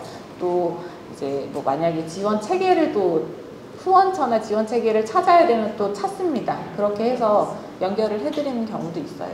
그리고 이제 마지막으로 자원봉사자는 봉사자분의 역할을 이제 명확히 이해하시고 또 이렇게 그 안에서 관계를 조금 굳이 왜 저한테 이런 거 시키세요? 나 이런 거 안 해요. 막 이렇게까지 이제 명확하게 선은 긋지만 그 대상자가 좀 기분 나빠하실 수 있을 정도로는 하지 않으시고 그래도 좀 잘 관계를 유지하실 수 있도록 하시면 될 것 같습니다. 제가 3가지를 준비했었는데 우선 다음으로 넘어가도록 하겠습니다. 개인정보 보호인데요. 이게 개인정보 보호는 보통 병원의 직원들만 많이 지킨다라고 생각을 하시는데 그렇지 않습니다. 이게 제가 좀 찾아보다 보니까 개인정보는 이제 뭐 병원에 근무하는 직원은 뭐 말할 것도 없고요. 그리고 하청 오는 아르바이트, 뭐 실습생, 이런 봉사자 다 해당이 됩니다. 그래서 이제 개인정보에 대해서 조금 말씀을 드릴 건데요. 개인정보법은 요 3가지로 좀 나누더라고요. 개인정보법이 있고, 의료법이 있고, 정보통신망 이용 촉진 및 뭐 정보보호 등에 관한 법률 해서 이런 것들이 있는데 주요 내용은 한번 읽어봐 주시면 될 것 같고요. 그리고 이제 개인정보 종류가 엄청 많습니다. 예전에는 왜 개인정보라고 하면 이름, 전화번호, 주민번호, 생년월일 이런 거라고 생각했는데 요즘은 쉽게 말하면 그냥 머리부터 발끝까지 나와 관련된 모든 건 개인정보라고 생각을 하시면 되고요. 이름, 주민번호, 주소, 전화번호 이런 것들은 그냥 일반 정보에 해당이 되고요. 얼굴, 지문, 홍채, 음성, 유전자 정보, 키, 몸무게, 건강 상태 이런 것들 다 신체적 정보인 개인정보입니다. 그리고 도서, 비디오 대여 기록도 개인정보예요. 그리고 신문잡지, 구독 정보, 뭐 여행 활동 내역, 그 다음에 인터넷 검색 내역 이런 것도 다 정신적 개인정보에 포함이 되고요. 재산적 정보는 뭐 뭐 다들 아시겠지만 신용정보라든지 뭐 이제 비밀번호 이런 것들이고요. 그리고 사회적 정보로는 뭐 교육, 범죄, 근로, 학력, 성적, 출석 상황 이런 것도 다 사회적인 개인정보더라고요. 그리고 이제 기타로 통신에 관련된 통화 내역, 뭐 인터넷 접속 내역, 이메일, 문자, 메시지, 뭐 IP 주소, GPS, 개인정보 위치, 경력사항, CCTV를 통해서 수집된 뭐 하상 정보 뭐 진짜 많습니다. 이런 것들이 개인정보고요. 이 개인정보를 조금 나눠보면 개인식별 가능한 정보가 있고, 이제 개인식별 가능한 정보는 개인을 직접적으로 식별할 수 있는 거예요. 흔히 말해서 이제 여기 보시면 이름이라든지 주민번호라든지 뭐 이런 것들이고요. 그 다음에 다른 정보랑 결합해서 개인을 식별할 수 있는 정보는 이제 추론 가능 정보라고 해가지고 개인정보에 포함이 되고요. 종교나 정치적 견해, 건강 정보 이런 개인의 사생활과 밀접한 관련이 있는 특별 것도 민감 정보라고 해서 개인 정보로 분류가 됩니다. 그러면 개인 정보는 왜 중요하냐? 뭐 많이들 아시겠지만, 네, 개인의 사생활과 관련된 중요한 정보죠. 개인 정보는. 근데 이게 무단으로 공개되고 악용이 되면 제 삶이 피폐해질 수도 있습니다. 네, 그리고 그 개인의 고유한 특성을 나타내므로 이를 보호하는 것은 개인의 정체성을 지키는 거 연결이 되고요. 또 금융정보라든지 의료정보 등 민감한 정보가 이제 유출이 되면 금전적이거나 신체적으로 피해로 연결이 되고요. 그리고 이제 개인정보 같은 경우는 개인과 기관 간의 신뢰를 쌓는데도 필수적으로 필요합니다. 그래서 중요합니다. 그래서 이제 개인정보가 안전하게 관리되고 있다는 믿음이 있어야 또 개인들이 기관의 정보를 주니까요. 네네. 그래서 중요하고요. 왜 필요하냐? 이게 개인정보는 고객 맞춤형 서비스를 제공하고 고객 관리하는데 이제 기업에서는 이런 목적으로 꼭 필요하죠. 저 쿠팡 굉장히 좋아하는데 쿠팡 아세요? 네, 제가 로켓와우 이런 것 때문에 굉장히 좋아하는데 이게 항상 쿠팡에서 결제하고 이제 장바구니 담아서 결제하려고 딱 하면 김현정님 이런 상품이 있는데 한번 사보시겠어요? 이렇게 하고 뜨더라고요. 그래서 그런 목적으로 인해서 이제 이런 서비스 제공을 하고 고객 관리를 하기 위해서 기업 쪽에서는 필요하고요. 그리고 이제 고객의 신원을, 그러니까 금융기관은 고객의 신원을 확인하기 위해서 개인정보를 또 요구하기도 하고요. 그리고 이제 사용자의 계정과 사기 방지를 위해서 필요한데 저희가 인터넷 뱅킹이라든지 뭐 이런 거를 할 때 비밀번호나 뭐 공인인증서나 이런 것들을 또 해야 되잖아요. 그래서 그런 은행에 있는 내 돈을 보호하기 위해서 또 개인정보가 필요합니다. 그리고 이제 익명으로 된 이제 뭐 이런 통계라든지 아니면 뭐 이제 설문조사 이런 거라든지 이런 걸 하기 위해서 필요합니다.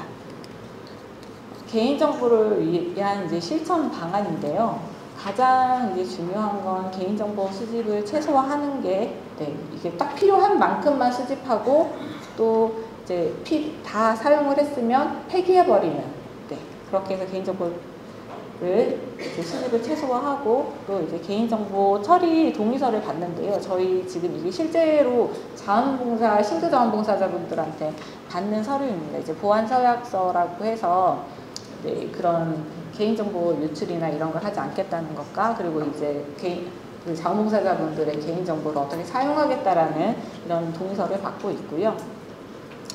또 접근 권한을 관리하고 안전한 개인정보를 보관하고 또 이제 다 사용됐으면 파기하고 지속적으로 또 규칙적으로 개인정보 보호 교육을 하고 있고요. 또 개인정보 침해에 대응하고 있고 정보 주체 권리를 보장하고 있고 3자 제공 시에 이제 반드시 여기에 제공을 해도 되겠냐라는 동의 확보를 받고 있습니다.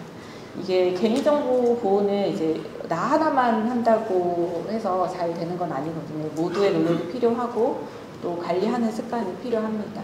그래서 이게 개인정보 보호 관련 사례인데요. 데이터 유출도 있고 이제 이런 것들이 있습니다. 그래서 제가 여기 사례를 조금 했는데요.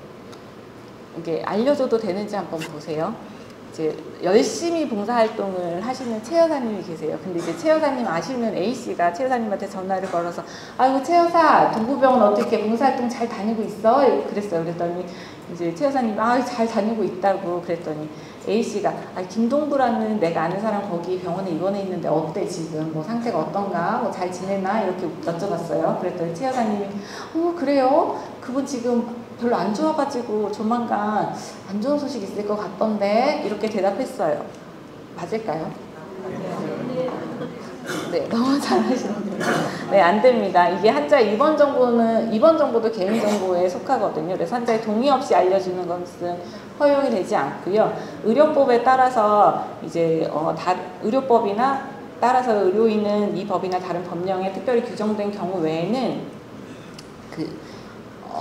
이제 의료조사 또는 간호를 하면서 알게 된 다른 사람의 비밀을 누설하거나 발표하지 못합니다. 그래서 환자의 개인정보인 입원 여부를 환자의 동의 없이 알려주는 것은 의료법에 적용될 수 있습니다. 그래서 혹시 이렇게 여쭤보시면 가장 좋은 대답은 그 환자분에게 여쭤보거나 환자분의 가족분에게 여쭤보라고 하시는 게 맞을 것 같습니다.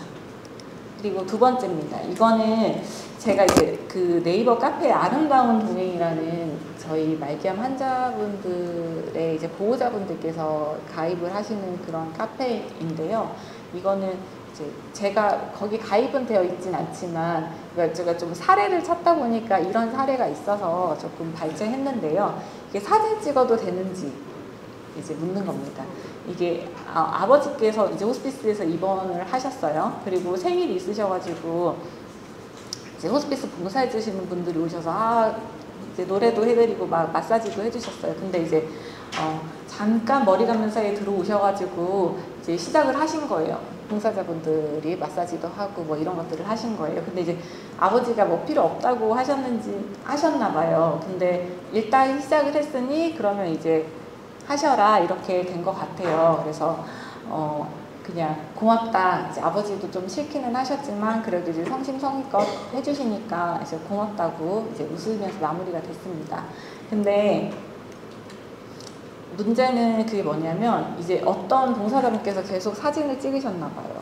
근데 이게 그 보호자분께서 조금 찝찝해서 이걸 좀 찾아보셨나 봐요. 그랬더니 그 사진이 이제 그대로 그 봉사자분의 개인 뭐 SNS에 그게 실렸던 것 같아요. 블로그나 이런 거에. 네, 그런 게 실렸던 것 같아요. 근데 이렇게 사진을 찍어도 되는지 네, 안 됩니다. 네, 당연히 안 됩니다. 근데 저희도 안 된다고 계속 말씀을 드리거든요. 근데 실제로 보면 그런 것들을 조금 뭐 기념하고 싶으신 건지는 잘 모르겠지만 정말 간혹 그렇게 사진을 찍으시는 분들이 있기는 해요. 그런 이제 환자분들하고 활동이나 이런 것들을 조금 찍으시는 분이 있기는 한데 그건 절대로 안 됩니다. 환자의 동의 없이는 절대로 찍으시면 안 되고요. 저희도 실제로 이런 그 사진을 촬영하거나 영상을 찍거나 해서 그렇게 이제 저희도 카카오톡이라든지 블로그라든지 이런 거를 다 운영을 해요. 지금 저희 호스피스 팀도. 그럴 때는 그 동의가 되신 분만 올리거나 아니면 모자이크 처리를 다 합니다. 이런 활동은 했지만 환자분들이 보이지 않게끔 그렇게 해서 올리고 있고요. 이거는 엄연한 개인정보 유출에 해당이 될 수 있고요. 그래서 이게 만약에 개인정보가 해당 개인정보 처리자의 관리 통제권을 벗어나서 제3자가 그 내용을 알 수 있는 상태에 이르게 되면 개인정보법에 의해서 징역 또는 벌금을 물게 됩니다. 그래서 절대 사진 같은 거 찍으시면 안 됩니다. 그리고 요거는 그냥 생활 속에서 알아보는 개인정보인데요. 택배 박스에 붙어있는 송장 정보를 어떻게 버리면 될까요? 파쇄하고 찢어서 버리고 또 요즘은 이것도 있는 거 아세요? 이거 이렇게 롤러로 하면 다 아예 지워지는 거? 네네, 뭐 그런 것도 있는데 이게 조금 고전적인 방법이긴 하지만 이제 송장에 개인정보가 있습니다. 이걸 떼서 일반 쓰레기 봉투에 버리시면 됩니다. 네. 그리고 좀 글씨가 겹쳐지는데 일반 우편물에 대한 개인정보는 어떻게 처리하면 될까요?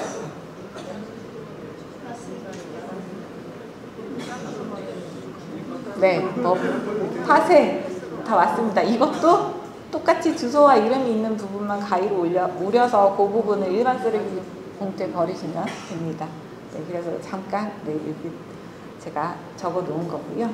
그리고 이제 개인정보에서는 호스피스 자원봉사자가 반드시 이제 병원에서 준수해야 되는 규칙은 이게 저희가 봉사를 나갈 때마다 저희가 월요일부터 금요일까지 오전, 오후로 나눠서 봉사자분들이 계속 오고 계시거든요. 그럴 때마다 이제 저희는 계속해서 그 환자의 상태에 대한 브리핑을 계속해서 드립니다. 그럼 이제 브리핑 용지를 드리는데요. 거기에는 병실, 그다음에 이름, 뭐 나이, 이제 진단명, 그다음에 종교 이런 것들이 나와져 있어요. 그래서 이제 그렇게 브리핑 용지를 들었던 브리핑 용지나 이런 것들을 다 반드시 다시 저희한테 반납을 해주고 가셔야 되고요. 그러면 이제 저희가 그것들을 이제 파쇄하거나 이제 아니면 개인정보 보호 박스에 넣어서 아예 폐기하는 방법으로 지금 다 폐기가 되고 있고요. 그리고 또 중요한 거, 이거는 조금 조심하셔야 될 부분도 있는데요. 이게 브리핑 시 들었던 대상자의 정보를 이제 엘리베이터라든지 이런 공공장소에서 나도 모르게 얘기하실 때가 있어요. 그것도 개인정보 유출에 해당됩니다. 이게 실명을 거론하지 않더라도 어느 정도 유추가 되면 그것도 이제 개인정보 유출로 보기 때문에 그런 것들 조심하셔야 됩니다. 네. 그리고 요거는 이제 역할과 책임인데 요거는 그냥 한번 좀 읽어보시면 될 것 같고요. 개인정보는 나 하나만 지켜서 되는 건 아니고요. 모두 잘 지켜주셔야 되고요. 이게 주기적으로 이게 개인정보 보호 습관이라고 해가지고 주기적으로 비밀번호 변경하시고요. 보통 뭐 6개월에 한 번 정도 변경하라고 하는데 주기적으로 변경하시고 또 불필요한 개인정보는 제공하지 않으셔야 되고요. 또 개인정보 보호 정책이라고 해서 꼼꼼히 읽어보시고 내 개인정보가 어떻게 처리되는지 확인하셔야 되고요. 그리고 개인정보가 왜 중요한지 인식하시고 또 개인정보 관리 방법에 대한 교육을 좀 지속적으로 받으셔야 됩니다. 여기 개인정보 보호 교육 여기 제가 QR 심어놨는데요. 요거 뭐 필요하시면 한번 보시면 좋을 것 같습니다. 이제 다음으로 감염 예방입니다. 감염 예방은 제일 중요한 건 뭐 없습니다. 이제 제가 조금 이따 설명드릴 거긴 하지만 의료 관련 감염이라고 해가지고 요렇게 뭐 이런 것들이 있어요. 입원 당시에 없었고 그 다음에 잠복하지 않던 감염이 입원 기간 안에 발생하거나 의료 서비스를 받고 48시간에서 72시간 이후에 발생하는 거, 그 다음에 태어날 때는 없었는데 그러니까 신생아가 태어날 땐 없었는데 태어난 후에 48시간 이내에 생긴 것들이나 아니면 이제 수술 환자 같은 경우에는 이제 뭐 30일 이내에 생긴 감염, 그다음에 인공관절이나 이런 것들을 삽입했을 때는 1년 이내에 생긴 것들을 의료 관련 감염이라고 하고요. 의료 관련 감염에서 제외되는 경우는 입원 당시에 있었던 감염이 다시 이제 뭐 악화되거나 합병증이 생기는 경우, 그다음에 이제 신생아의 경우는 이제 모체 감염으로 이제 태아의 수직 감염이 된 경우는 의료 감염이라고 하지 않습니다. 이제 감염이 왜 증가하냐 했더니 의학이 너무 발전이 됐고 또 이제 인구가 점점 저희가 초고령화 시대로 가고 있잖아요. 그리고 이제 만성질환이나 이런 당뇨 같은 것들도 많이 늘어났고 그리고 장기 이식이나 뭐 고용량 항암요법 이런 것들로 인해서 면역 억제 환자가 증가했습니다. 그리고 이제 아무래도 병원을 이용하는 것들이 조금 자유롭다 보니까 그리고 이제 저희 어머니들 영양제 많이 만들어 가시잖아요. 이제 그런 것들 그래서 침습적 수기가 이제 보편화됐죠. 그리고 이제 저런 것들도 많이 하시잖아요.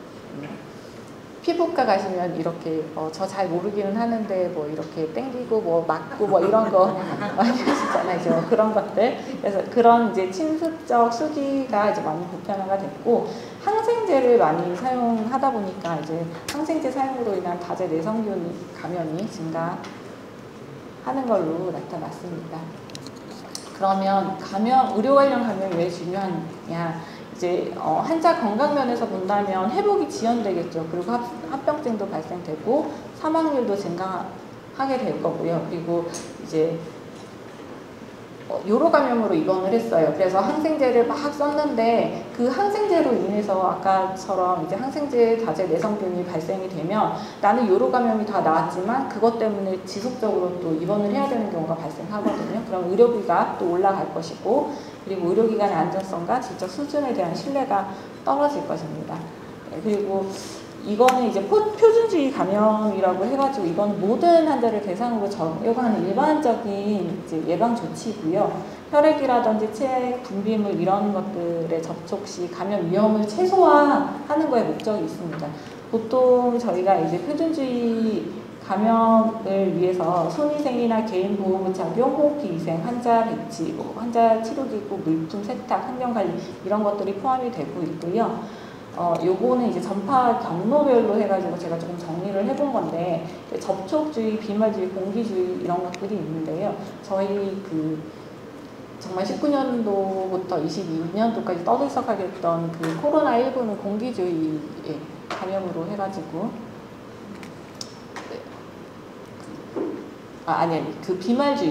비말주의 감염으로 해가지고 좀 분류가 되고요. 먼저 접촉주의를 보시면 이게 환자나 그 주변을 접촉해서 그 균이 나에게로 옮기는 거거든요. 그래서 보통은 격리를 하거나 아니면 이제 코호트 격리라고 해가지고 같은 감염 환자들끼리 이제 묶어 놓습니다. 병실 안에. 그렇게 해서 코호트 격리를 하고 있고요. 그리고 CR이라고 해가지고 이거는 이제 항생제 내성균인데요. 이걸로 인해서 그 항생제 내성균이고 이제 옹이라든지 콜레라, 장티푸스, 이런 로타바이러스나 노로바이러스 이런 설사를 일으키는 이런 것들이 있고요. 이런 접촉주의를 할 때는 가운하고 장갑은 필수적으로 필요하고 또 이제 필요하다면 다른 보호구가 추가될 수도 있고요. 비말은 이제 호흡기 비말이 이제 5마이크로보다 큰 비말을 말하는데요. 기침이나 콧물 대화를 하면서 전파가 되고요. 이런 거 같은 경우는 풍진이라든지 인플루엔자, 유행성 이어설령, 코로나 바이러스, 백일에 이런 것들이 해당이 되고요. 그냥 일반 저희가 이제 수술용 마스크를 쓰시면 예방하실 수 있습니다. 그리고 공기주의는 이제 5마이크로보다 작은 공기의 흐름을 타고 먼 거리를 이동해서 전파를 하고요. 이건 반드시 음악 격리실로 격리가 되어야 하고요. 여기 보시면 활동성 폐결핵이나 홍역, 수도, 그다음에 이제 대상포진 같은 것들이 있고요. 앵보라고 해가지고 이제 일반 마스크보다는 호흡기 비말을 좀 걸을 수 있는 앵보 마스크를 쓰시는 게 맞습니다. 이제 감염에서 제가 가장 중요하게 말씀드릴 거는 손위생이거든요. 이게 손위생을 보통 이제 의료기관에서는 이럴 때 합니다. 환자 접촉 전, 그 다음에 청결 무균 처치 전, 환자 접촉 후, 체액 노출 위험 후, 그 다음에 환자 주변 접촉 후에 손위생을 하게 되고요. 그 다음에 이제 손위생을 했을 때 잘 안 씻기는 부위를 제가 조금 표시해 봤어요. 이렇게 손등의 엄지손가락이나 손끝, 그 다음에 이제 여기 사이, 그 다음에 손바닥에 보시면 요 부분, 요 부분, 이런 쪽이 잘 씻기지 않는데요. 그러니까 요런 것 때문에라도, 그리고 이제 여기가 잘 씻기지 않으면 나중에 결국에는 제 이제 입으로 들어간다거나 그럴 수 있기 때문에 좀 잘 씻으셔야 되고요. 그리고 이제 손위생 방법을 제가 이렇게 좀 정리해놨는데요. 손소독제를 사용하거나 이제 물과 비누로 사용을 하는 경우가 있는데, 손소독제는 20초에서 30초 꼭 해주셔야 되고, 물과 비누는 40초에서 60초 정도 지속적으로 닦아주셔야 됩니다. 그리고 이제 손 씻는 방법은 다들 너무 잘 아시겠지만, 손바닥, 손등, 그 다음에 손가락 사이, 그 다음에 두 손을 모으시고 엄지손가락, 그 다음에 손가락 끝, 이렇게 해서 6단계로 이제 나눠져서 되고 있고요. 제가 원래는 여기 영상을 조금 시연을 할 수가 없어서 영상을 조금 했었는데 그냥 넘어가도록 하겠습니다. 이게 반드시 물과 비누로 손을 씻어야 하는 경우는 손에 혈액이나 이제 환자의 체액이 묻거나 눈에 보이지 않는 오염이 있는 경우, 그리고 화장실을 이용하는 경우, 그 다음에 이제 클로스트리디움 디피실이라고 해가지고 이거는 이제 대장을 감염시켜서 설사를 일으키는 세균인데요. 이것만으로 감염이 이루어지는 건 아니지만 이제 환자의 면역력이 떨어진다거나 하면 이걸로 이제 감염이 되는 거라서 이런 거에 오염이 되어 있을 가능성이 있는 경우에는 손위생 꼭 해주셔야 됩니다. 요거는 손위생가 이제 장갑 착용 방법인데요. 이거 좀 보시면 될 것 같고요. 그리고 이제 손위생을 하고 장갑 착용을 할 시점은 환자 접촉하거나 청결 무균 처치하기 전에 꼭 손위생과 장갑 착용이 이루어져야 되고요. 그리고 이제 장갑을 벗고 손위생을 해야 되는 경우는 환자 접촉을 하거나 체액 노출 위험에 있거나 아니면은 환자 주변을 접촉한 후에는 반드시 장갑 제거하고 손위생을 하셔야 됩니다. 여기 보시면 제가 이렇게 좀 적어놨는데요. 이렇게 장갑을 끼는 방법이거든요. 그래서 장갑을 착용할 때 조금 중요시 하셔야 되는 거는 이게 장갑을 저희 봉사자분들도 장갑을 끼시다 보면 여기까지 끼시거든요. 여기 딱 손 여기. 근데 그렇게 하시면 안 되고 손목을 완전히 덮으셔야 됩니다. 그렇게 장갑을 착용을 하셔야 되고요. 장갑을 제거하실 때는 보통 이제 이쪽 장갑을 이렇게 벗고 이렇게 돌돌돌돌돌 말아요. 그래서 한 손에 딱 쥐고 이 손을 이렇게 장갑 안쪽으로 넣어서 벗으셔야 되거든요. 이 바깥쪽에는 오염물이 많이 있기 때문에 장갑 안쪽으로 넣어서 뒤집어서 제 손을 이렇게 공처럼 감싸서 이렇게 벗겨내시면 됩니다. 네, 그렇게 해서 더 만지지 말고 그냥 쓰레기통에 버리시고 손 소독을 꼭 해주시면 되고요. 그 다음에 이제 호흡기 예절인데요. 재채기 할 때 이런 포스터 많이 보셨을 거예요. 재채기 하실 때 휴지나 손수건으로 꼭 가리시고 그런 게 없으시면 네, 옷 소매로 가리시고 그런 다음 꼭 손 씻기 하셔야 된다는 내용입니다. 그리고 이제 마스크는 그러면 이제 호흡기 저희가 이제 방금 요걸 봤잖아요. 그러면 마스크는 어떤 걸 선택을 해야 되냐? 식약처 인증 마크가 꼭 있어야 됩니다. 그리고 상황에 맞게 아까처럼 이제 뭐 비말이든지 아니면 공기주의라든지 이런 상황에 맞게 좀 선택을 하셔야 되고요. 식약청 마크는 요렇게 KF나 KFAD 뭐 요런 식으로 좀 표시가 되어 있더라고요. 그래서 이게 뭐 코리안 필터 그다음에 안티드롭 해가지고 이게 네. 요게 식약청에서 이렇게 좀 지정을 해놨더라고요. 그래서 요 표시가 있는 마스크를 꼭 착용하시면 될 것 같습니다. 이게 제가 요거는 이제 독감 처리여가지고 좀 적어놔 봤는데요. 이제 독감은 인플루엔자 바이러스 감염에 의한 급성호흡기 질환이고요. 그다음에 경루는 환자의 호흡기, 그러니까 비말, 침이나 이런 것들로 인해서 전파가 됩니다. 대상은 전 연령대에서 발생하고 있고요. 잠복기는 있고 지금 이제 증상이 시작되고 나서부터 이제 감염력은 5일에서 7일까지로 있고요. 그래서 보통 요즘은 이제 인플루엔자 걸려도 그냥 일상생활 대부분 많이 하시죠. 마스크 쓰시고. 근데 아직 이제 학교나 이런 쪽은 조금 네, 등교나 이런 거를 자제하시는 것 같아요. 그리고 이제 뭐 증상으로는 감기 증상이 있기는 하지만 고열이 납니다. 그리고 아무리 이게 해열제를 맞아도 잘 떨어지지 않아요. 그리고 좀 많이 아픕니다. 그리고 또 보시면 뭐 한 번쯤은 다 독감 걸려 보셨죠? 네. 그래서 그런 증상들이 나타나고 뭐 따병증은 이렇게 있고요. 보통은 이제 신속항원 검사라고 해가지고 이렇게 그 검사를 시행을 해서 인플루엔자인지 아닌지를 판별을 하고요. 여기 치료가 조금 빠지기는 했는데요. 여기 그 타미플루를 먹어야 열이 좀 떨어지고 증상이 완화되는 경향이 있습니다. 그래서 예방법으로는 저희가 꼭 손 씻기 하셔야 되고, 그리고 기침 예절 꼭 지키셔야 되고, 이제 마스크 꼭 쓰시면 될 것 같습니다. 그래서 그냥 간단하게 적어봤고요. 요거는 그냥 이제 개인보고 착다리 순서로 해가지고 제가 조금 해놨는데, 일반 마스크 착용하실 때 조금 주의하셔야 될 거는 마스크 착용하실 때 이렇게 착용하시고 반쯤 그냥 여기 이렇게 걸쳐 놓으시는 분들도 계시고, 그냥 이렇게 정말 나 마스크 여기 씌웠다는데 이렇게 잘 씌운 게 아니라 그냥 살포시 대놓으시는 분들이 있거든요. 그렇게 사용하시면 안 되고,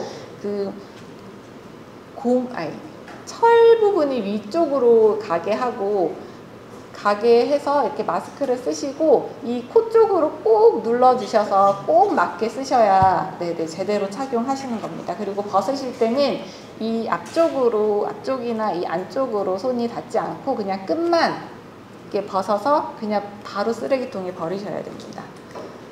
그리고 이거는 이제 가운 착용인데요. 이런 가운 혹시 병원에서 입어 보셨을까요? 입으시는 분들 계세요? 안 입으세요? 그러니까 저희는 지금 저희도 감염 환자가 가끔 있을 때가 있어요. 이런 접촉주의 환자라든지 이런 분들이 계실 수도 있는데 그때는 저희는 이제 호스피스 자원봉사자분들을 웬만하면 접촉하지 않게 합니다. 그래서 아예 그쪽 병실은 출입을 못하게끔 네, 사전에 말씀을 드리고 있고요. 혹시라도 이제 이렇게 가운을 착용하실 수도 있어서 제가 적어놨는데 이렇게 보시면 가운 착용하실 때 주의하실 점은 여기 끝에 보시면 이렇게 고리가 있어요. 이 고리를 손가락에 꼭 거셔야 나중에 뭐 하시다가도 이게 이렇게 삐져나오지 않거든요. 그래서 손가락에 꼭 거셔야 되고요. 그리고 벗으실 때 주의하실 거는 이쪽 앞쪽으로는 다 지금 오염이 되어 있기 때문에 먼저 요거를 풀르시고 허리춤을 이렇게 그냥 이렇게 정성스럽게 푸시는 거 아니고 그냥 이렇게 끊어내시면 됩니다. 비닐이어서 끊어내시고 허리도 끊어내시고 이걸 안쪽으로 말아서 내 몸에 이 오염물이 닿지 않게끔 벗으시는 게 중요해요. 그래서 그렇게 벗으시면 되고요.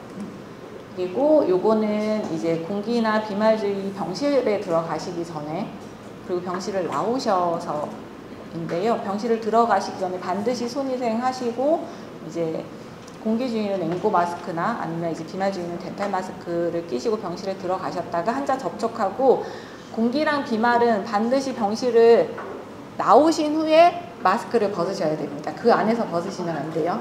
그래서 나오셔서 벗으시고 그다음에 손 소독하시면 되고요. 접촉주의는 병실에 들어가시기 전에 가운 입으시고 장갑 끼시고 들어간 다음에 환자를 접촉하고 병실로 나오시기 전에 벗으셔야 됩니다.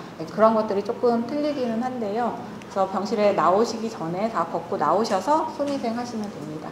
그래서 감염 노출 이런 사고를 예방하기 위해서는 가장 중요한 건 개인 보호 장비를 착용하시는 게 가장 중요하고요.